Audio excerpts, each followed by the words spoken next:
है मेरी जमी अफसोस नहीं जो तेरे लिए सौ दर्द सहे, महफूज रहे तेरी आन सदा चाहे जान मेरी ये रहे न रहे।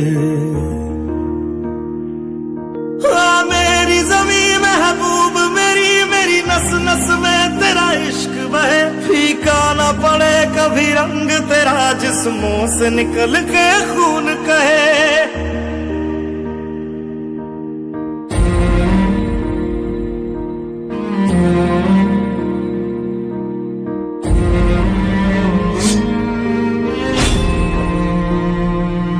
तेरी मिट्टी में मिल जावा गुल बन के मैं खिल जावा, इतनी सी है दिल की आरज़ू। तेरी नदियों में बह जावा तेरे खेतों में लहरावा, इतनी सी है दिल की आरज़ू।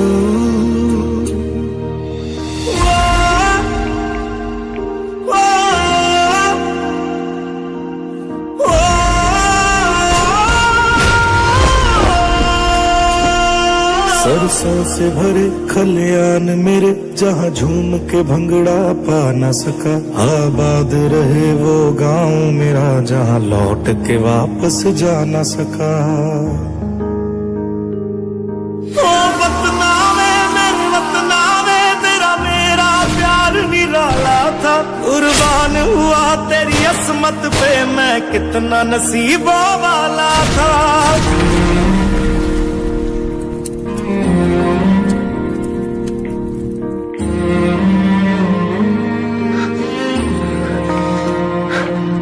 तेरी मिट्टी में मिल जावा गुल बन के मैं खिल जावा, इतनी सी है दिल की आरज़ू।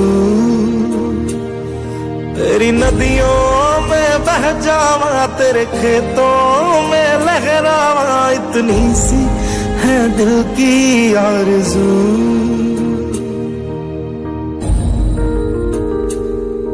ओ हीर मेरी तू हंसती रहे तेरी आंख घड़ी भर नम ना हो, मैं मरता था जिस मुखड़े पे। की वजह से स्मार्ट लॉकडाउन की वजह से लोगों को जो रिलैक्सेशन मिली है, उस वजह से गुज़श्ता कुछ दिनों से बहुत ज़्यादा रश बाज़ार में और वो हो रही है।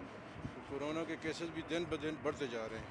तो हमने इस हवाले से हमारे सीनियर ऑफिसर्स की इंस्ट्रक्शन पे हमने बाज़ार के लिए कुछ तरीक़ाकार तय किए। उसमें पहले हमने तमाम दुकानदार जितने भी हैं बाज़ार की वो उसमें हल्का बाज़ार की कमेटीज़ बनाकर हमने तमाम दुकानों पे नो मास्क नो शॉपिंग के बैनर्स लगवाए। तमाम दुकानदार जो हैं दुकानें छोटी बड़ी तमाम पे, और ये लाजम किया उन पर कि वो ख़ुद भी मास्क पहने और जो लोग शॉपिंग के लिए हैं उनको भी मास्क। बिस्मिल्लाहिर्रहमानिर्रहीम। जैसा कि हम सब जानते हैं कि आजकल हमें जो एक वबा का सामना है वो न सिर्फ मुल्की सतह पे बल्कि पूरी दुनिया के अंदर एक आफत आई हुई है। तो उसमें जो आगाही के प्रोग्राम चल रहे हैं उसमें अब हमें मज़ीद उसमें एहतियात बरतना होगी। हमें उन तमाम एसओपीज़ पे अमल करना होगा जो वक्तन फ़क्तन हुकूमत हमारी हिफाजत के लिए और इस सोसाइटी की बेहतरी के लिए जारी करती रहती हैं। जिस तेज़ी के साथ अभी ये कोरोना फैल रहा है तो हमें मज़ीद इमरजेंसी बुनियादों पे उसका सामना करना पड़ रहा है। तो हमें उन एहतियातों का भी उसी हवाले से हमें ख्याल करना होगा। कोरोना वायरस की मुख्तलिफ जो फोरम पे अवेयरनेस चल रही है उसमें अभी लोग उस लिहाज से जो एहतियात चाहिए उसमें अभी भी बहुत पीछे हैं। जिस तेज़ी के साथ बढ़ रहा है और खुदा न ख्वास्ता जिस तरह सैकड़ों केसेस रोज़ाना डिटेक्ट हो रहे हैं तो उसमें अब हमारी ये ज़िम्मेदारियाँ ज़्यादा दो चांद हो जाती हैं। और इस वायरस को हम बेसिक सोसाइटी ही शिकस्त दे सकते हैं।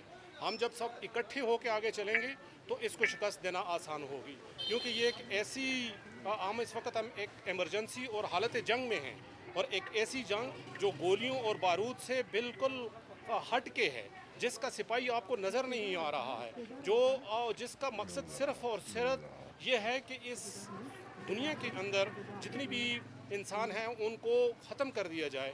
और उसके साथ साथ जब हम इमरजेंसी की बात करते हैं तो फिर बहुत सारी चीज़ों का हमें कुर्बानी भी देना पड़ती है। इमरजेंसी और जंग की हालत में कभी कोई अपनी आज़ादी का मुतालबा नहीं करता, वो हमेशा उस जगह शेल्टर ले लेता है जहां उसको पनाह मिलती है। अगर तहखाना मौजूद हो तो उस जगह वो अपने आप को पनाह गजी कर लेता है। इस वक्त वही सूरत हाल है कि हम अपने आप को महदूद कर लें, हम अपने आप को लिमिटेड कर लें, हम वहाँ पे पनाह ले लें जहाँ पे हमारे समाजी जो राब्ते हैं वो डिस्कनेक्ट हो जाएं। और जब हालत जंग होती है तो कभी कोई भूख की शिकायत नहीं करता, वो अपनी भूख को इस उम्मीद के साथ कि कल ज़िंदगी रही तो हम दोबारा अपनी ये भूख मिटा देंगे, अपनी ये प्यास ख़त्म कर देंगे, वो कभी ये शिकायत नहीं करता कि उसका कारोबार बंद है। वो इस उम्मीद पे होता है कि जंग ख़त्म हो जाएगी, ये हालात बेहतर हो जाएंगे तो कल हम अपनी नई ज़िंदगी का नए कारोबार ज़िंदगी स्टार्ट कर लेंगे।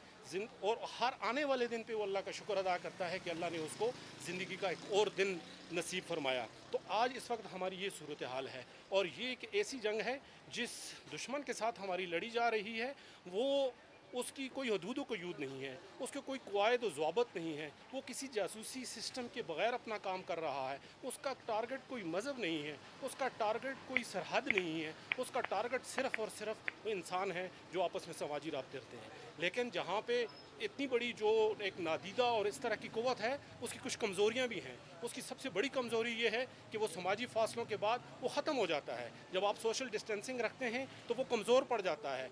वो जब आप हिफ़्ज़ान सेहत के असूलों के मुताबिक चलते हैं, उसकी कमर टूट जाती है, वो माज़ूर हो जाता है। जब आप सैनिटाइज़ करते हैं अपने, तो वो वहाँ पे उसकी वो कमर टूट के रह जाती है। तो ये चंद छोटी छोटी एहतियातें हैं। बग़ैर मकसद के हम बाज़ारों में फिर रहे होते हैं, बग़ैर मकसद हम रोड पे आ जाते हैं, ट्रैवल करते हैं। तो खुदारा अभी भी वक्त है, संभल जाएं अपने आप को, अपने बीवी बच्चों की खातर, अपनी फैमिली की खातर, अपने जुड़े रिश्तों की खातर।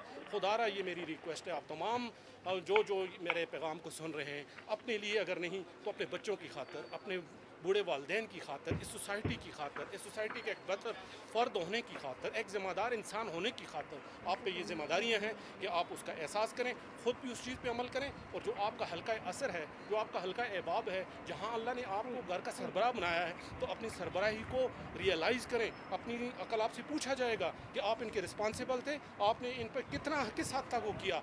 ये ज़िंदगी वदीयत है, ये अल्लाह की तरफ से एक इमानत है और इस ज़मानत की हिफाजत हमारी ज़िम्मेदारी बनती है। खुदकुशी इसीलिए इस्लाम में करार दी गई है। तो अब ये सूरत हाल हमें समझना होगी, हमें सारी इन चीज़ों से हट के कि ये किस तरह कहाँ से क्या फैला। अब हमें सिर्फ ये समझना है कि इससे अपने आप को हमने बचाना है, अपनी सोसाइटी को बचाना है, अपने शहर को बचाना है, अपने इस मुल्क को बचाना है, अपनी इंसानियत को बचाना है। तो मेरी तमाम से ये रिक्वेस्ट है कि काइंडली हर बंदा, जब तक सोसाइटी का हर फ़र्द इसमें किरदार अदा नहीं करेगा, जब तक हर सोसाइटी का फ़र्द दूसरे को ये रियलाइज़ नहीं करवाएगा, अपना और अपने जो दूसरे भाइयों का ख्याल नहीं रखेगा, उस वक्त तक हम समाजी फासलों को जो है वो कायम नहीं रख सकते। जब हम इन चीज़ों पे अमल करेंगे तो ये अवेयरनेस और ये तमाम चीज़ें आगे हमारी सोसाइटी तक ट्रैवल करेंगी और इंशाल्लाह एक वक्त आएगा कि हम इसको शिकस्त देने में कामयाब हो जाएंगे। अल्लाह हम सब का हामी